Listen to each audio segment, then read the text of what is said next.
ಈಗ ರಾಜ್ಯದ ರಾಜಕಾರಣದ ವಿಚಾರಕ್ಕೆ ಬಂದಾಗ ನಿಮಗೆ ನೇರವಾಗಿ ಈಗ ಇರುವಂತಹ ನಿಮ್ಮ ಈಗಿನ ಹುದ್ದೆಯಲ್ಲಿ ತಮಗಿರುವಂತಹ ನೇರವಾದಂಥ ಎದುರಾಳಿ ಬಿಜೆಪಿ ಮತ್ತು JDSನ ಮೈತ್ರಿಕೂಟ ಇವತ್ತಿದೆ. ಎಷ್ಟು ಮಟ್ಟಿಗೆ ಕಾಂಗ್ರೆಸ್, ಯಾಕಂದರೆ ಕರ್ನಾಟಕದ ಇತಿಹಾಸದಲ್ಲಿ 77 ಹೊರತುಪಡಿಸಿದರೆ, ಮುಂದೆ 83ರಿಂದ 85ರಲ್ಲಿ ರಿಪೀಟ್ ಸರ್ಕಾರ ಆದರೂ ಕೂಡ ಅದು ಮಧ್ಯಂತರ ಚುನಾವಣೆ ಅನ್ನೋದನ್ನು ಹೊರತುಪಡಿಸಿದರೆ ಇಲ್ಲಿ ರಿಪೀಟ್ ಸರ್ಕಾರಗಳು ಬರಲೇ ಇಲ್ಲ. ಡಿಫೀಟ್ ಆಗಿರ್ತಕ್ಕಂಥ ಸರ್ಕಾರಗಳ ಇತಿಹಾಸವನ್ನು ಕೂಡ ನಾವು ನೋಡ್ತಾ ಬಂದಾಗ ಅತಿ ಹೆಚ್ಚು ಸೀಟ್ ಗಳಿಸಿದ್ದು ಸಿದ್ದರಾಮಯ್ಯನವರ ಅವಧಿಯಲ್ಲಿ 2018ರಲ್ಲಿ 80 ಸೀಟ್ ಬಂದಿದ್ದೆ ಅತಿ ಹೆಚ್ಚು ಡಿಫೀಟೆಡ್ ಗೌರ್ಮೆಂಟ್ದು. ಈಗ ಮುಂದುವರೆದು 28 ನಿಮ್ಮ ಕಣ್ಣು ಮುಂದೆ ಇನ್ನೇನು ಕೌಂಟ್ ಡೌನ್ ಸ್ಟಾರ್ಟ್ ಆಗಿದೆ. ಆ್ಯಕ್ಚುಲಿ ಎಲೆಕ್ಷನ್ಸ್ಗೆ ಬೇಕಾಗಿರೋ ತಯಾರಿಯ ಕಡೆಗೆ ಆಲ್ಮೋಸ್ಟ್ ಎಲ್ಲ ಪಕ್ಷಗಳು ಹೊರಟಿದ್ದಾವೆ. ನಿಮ್ಮ ಗುರಿ ಹೇಗಿದೆ? ನಮ್ಮ ಗುರಿ ಭಾಳ ಸ್ಪಷ್ಟವಾಗಿದೆ.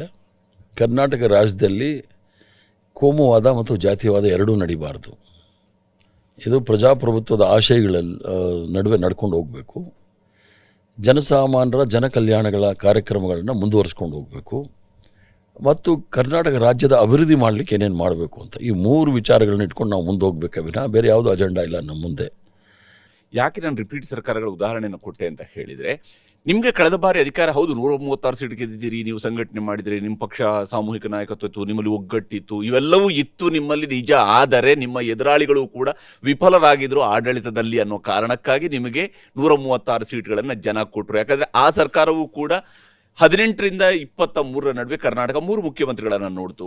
ಮೊದಲ ಸರ್ಕಾರ ಕಾಂಗ್ರೆಸ್ ಜೊತೆಗೇನೆ ಇತ್ತು. ಕಾಂಗ್ರೆಸ್ ಸರಿಯಾಗಿ ಅಲ್ಲಿ ನಿಮ್ಮ ಮೈತ್ರಿ ನಡಿಲಿಲ್ಲ, ಕಾರಣಗಳು ಬೇರೆ ಬೇರೆ ಇರ್ಬೋದು. ಆ ಸರ್ಕಾರ ಉರುಳು ಹೋಯಿತು. ನಂತರ ಬಂದಿರುವಂಥ 2 ಮುಖ್ಯಮಂತ್ರಿಗಳಾದರು. ನೀವು PCM 40% ಕಮಿಷನ್ ಈ ರೀತಿಯಾದಂತಹ ಅದನ್ನು ಕೂಡ one of the popular campaign ಅಂತ ರೀತಿಯಲ್ಲಿ ಮಾಡಿದ್ರಿ. ಬಟ್ ಅಂಡರ್ಗ್ರೌಂಡಲ್ಲಿ ಬೇರೆ ಬೇರೆ ವಿಚಾರಗಳಿತ್ತು, ಅದು ಬೇರೆ ವಿಚಾರ. ಆದರೆ ಇಂತಹ ನರೇಟಿವ್ಗಳು ಅವತ್ತು ಕೆಲಸ ಮಾಡ್ತು. 136 ಸೀಟ್ ಬಂತು. ಈಗ ಮುಂದುವರಿಯುವಾಗ ನೀವು ಆಡಳಿತದಲ್ಲಿದ್ದೀರಿ, ಆಡಳಿತ ವಿರೋಧಿ ಅಲ್ಲೇ ನಿಮಗೂ ಬಾಧಿಸುವಂತಹ ಅಪಾಯ ಇದ್ದೇ ಇದೆ. ಕರ್ನಾಟಕ ರಾಜ್ಯದಲ್ಲಿ ಜನರು ಜಾಗೃತರಾಗಿ ಮೊಟ್ಟ ಮೊದಲನೆಗೆ ವೋಟ್ ಮಾಡಿದ್ದು ಅಂತ ಅಂದರೆ ಅದು 2023ರಲ್ಲೇ. ಹಿಂಗೆ ಭಾಳ ಸ್ಪಷ್ಟವಾಗಿ ಹೇಳಿಕ್ಕೆ ಇಚ್ಛೆ ಬೀಳ್ತಾನೆ. ಮೊದಲೆಲ್ಲ ವೋಟ್ ಮಾಡ್ತಾ ಇದ್ದಿದ್ದು ದೇವರಾಜ ಅರಸ್ ನೋಡ್ತಾ ಇದ್ರು, ಇಂದಿರಾ ಗಾಂಧಿ ನೋಡ್ತಾ ಇದ್ರು, ಅಥವಾ ರಾಮಕೃಷ್ಣ ಹೆಗಡೆ ನೋಡ್ತಾ ಇದ್ರು. ಈ ಥರ ಎಲ್ಲ ಬಂತು. 2023ರಲ್ಲಿ ನಾವು ಯುನೈಟೆಡ್ ಆಗಿದ್ವಿ. ನಮ್ಮಲ್ಲಿ ನಾವು ಮುಖಾಮುಖ ನೋಡಲಿಲ್ಲ ಅಂದ್ರೇನು ಈ ಸಲ BJPನ ಸೋಲಿಸ್ಬೇಕಪ್ಪ, ಭಾಳ ಆಗೋಯ್ತು ಅಂತ. ಕಾರಣ ಒಂದು, ಒಬ್ಬ ಲೋಕಸಭಾ ಸದಸ್ಯರು ನಾವು ಸಂವಿಧಾನವನ್ನು ಬದಲಾವಣೆ ಮಾಡ್ತೀವಿ 400 ಪಾರ್ ಅಂತ ಮೋದಿ ಹೇಳ್ತಾ ಇದ್ರು. ಇನ್ನು ಹಲಾಲು ಹಜಾನು ಹಿಜಾಬು 1000 ಹತ್ರ ವ್ಯಾಪಾರ ಮಾಡಬೇಡಿ, ಈ ದನ ಮಾಂಸ ಇವೆಲ್ಲ ಶುರು ಮಾಡಿ ಇಷ್ಟೊಂದು ಭಯದ ವಾತಾವರಣ ಸೃಷ್ಟಿ ಮಾಡಿದರು.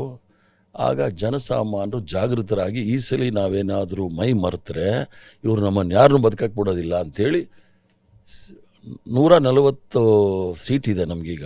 ಅದರಲ್ಲಿ 51 ದಲಿತರು ಅಲ್ಪಸಂಖ್ಯಾತರಿದ್ದಾರೆ. ಅದರ ಅರ್ಥ ಆ ಒಂದು ಜನಸಂಖ್ಯೆ ಇದೆ ನೋಡಿ, ಬೇರೆ ಕ್ಷೇತ್ರದಲ್ಲೂ ಸಹ ಭಾರತೀಯ ಜನತಾ ಪಾರ್ಟಿ ವಿರುದ್ಧ ಕೊಟ್ಟಿದೆ. ಅದು ಜಾಗೃತರಾಗಿ ವೋಟ್ ಮಾಡಿರ್ತಕ್ಕಂಥದ್ದೇ ವಿನಃ ಬೇರೆ ಏನೂ ಅಲ್ಲ. ಗ್ಯಾರಂಟಿಯಿಂದ ನಾವು ಬಂದಿದೆ ಅಂತ ನಾನು ಹೇಳೋಕ್ಕೆ ತಯಾರಿಲ್ಲ. ಗ್ಯಾರಂಟಿ ಕೊಟ್ಟಿರೋದು ನಾವು ಗೆದ್ದ ನಂತರ. ಗ್ಯಾರಂಟಿಗಿನ ಮೊದಲು ಜನಸಾಮಾನ್ಯರಿಗೆ ನೆಮ್ಮದಿ ಬೇಕಾಗಿತ್ತು. ಸಂವಿಧಾನವನ್ನು ತೆಗೆದರೆ ನಾವು ಯಾರೂ ಸಹ ಸ್ವಾಭಿಮಾನದಿಂದ ಬದುಕೋಕ್ಕಾಗೋದಿಲ್ಲ, ನಾವು ಇವರು ಬಂದರೆ ತಿರ್ಗಿ ನಾವು ನೆಮ್ಮದಿಯಿಂದ ಜೀವನ ಮಾಡೋಕ್ಕಾಗೋದಿಲ್ಲ ಅಂತ ಈ ಸಮುದಾಯಗಳು 90-95% ನಮ್ಗೆ ಒಟ್ಟಿಗೆ ಓಟ್ ಕೊಟ್ಟರು. ಅದು ಜನ ಜಾಗೃತಿ ಅಂತ ನನ್ನ ಅನಿಸಿಕೆ. ಆ ಜಾಗೃತಿ 2028ರಲ್ಲೂ ಉಳ್ಕೊಳ್ಳುತ್ತಾ? ಈಗ 2028ರಲ್ಲಿ ನಾವು ಈಗ ಆ್ಯಂಟಿ ಇನ್ಕಂಬೆನ್ಸಿ ಅನ್ನೋದು ಏನೂ ಇಲ್ಲ ನಮಗೆ. ಈಗ ಸಿದ್ದರಾಮಯ್ಯನವರು 3 ವರ್ಷ ಒಳ್ಳೆಯ ಅಧಿಕಾರವನ್ನು ಕೊಟ್ಟು ಕಾರ್ಯಕ್ರಮಗಳನ್ನು ಮುಂದುವರಿಸ್ಕೊಂಡಿದ್ದಾರೆ. ಶಿವಕುಮಾರ್ ಅವರು ಕೂಡ ಇನ್ನು 2 ವರ್ಷಕ್ಕೆ ಅದೇ ರೀತಿ ಮುಂದುವರಿಸ್ತಾರೆ ಅಂತ ನನಗೂ ಸಹ ನಂಬಿಕೆ ಇದೆ. ಮತ್ತು ಅದೇ ಯುನೈಟೆಡ್ ಆಗಿ ನಾವು ಮಾಡಬೇಕು ಅನ್ನೋ ಮೂಲ ಉದ್ದೇಶದಿಂದ ನಮ್ಮದೆಲ್ಲ ಪ್ರಯತ್ನ.